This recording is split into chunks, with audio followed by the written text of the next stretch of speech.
In 1981, demonologists Ed and Lorraine Warren document the exorcism of an 8-year-old David Glatzel. Attended by his family, his sister Debbie and her boyfriend Arnie Johnson and father Gordon in the town of Brookfield, Connecticut. During the exorcism, Arnie invites the demon to enter his body instead of David's. Ed witnesses the demon transport itself from David's body to Arne's whilst he suffers from a heart attack, and he is then taken to a hospital in a comatose state. The following month, Ed wakes up at the hospital and reveals to Lorraine that he witnessed a demon enter Arne's body. She sends the police to the kennel and warns them that a tragedy will occur there. Arne and Debbie return to their apartment located above a kennel where Debbie works. After feeling unwell, Arne murders his landlord, Bruno Sauls, by stabbing him 22 times under the influence of a demonic possession.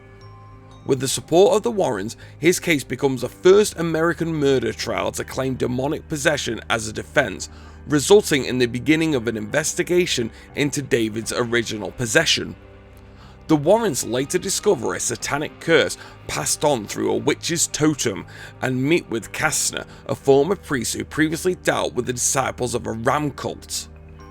He tells them that the oculist had intentionally left the totem, resulting in the creation of a curse on the Glatzels, causing the possession of David. The Warrens travel to Danvers, Massachusetts to investigate the death of Katie Lincoln, who was also stabbed 22 times. Detectives had found a totem at the home of Katie's friend Jessica, who was missing. Lorraine initiates a vision to recreate the murder and discovers that Jessica had stabbed Katie under the influence of demonic possession, before jumping to her death off a cliff, which allows detectives to recover her.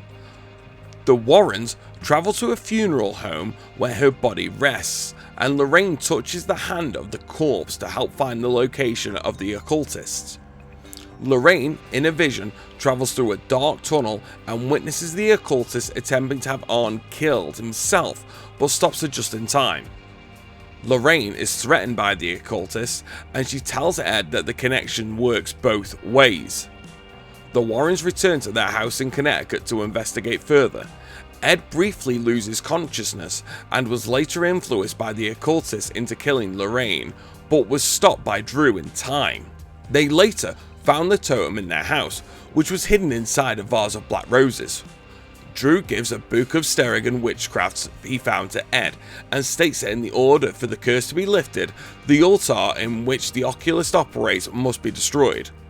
When they realize Katie attended a nearby Fairfield University, they begin to assume the occultist is operating in the area. Lorraine returns to Kastner for help. He reveals that he had raised a daughter named Isla in violation of the requirements of the clerical stability of the Catholic Church. He tells Lorraine that during his research, her fascination for the occult grew, later becoming an occultist. Kastner gives Lorraine access to the tunnels where she locates the altar and is then found by the occultist, who then kills him.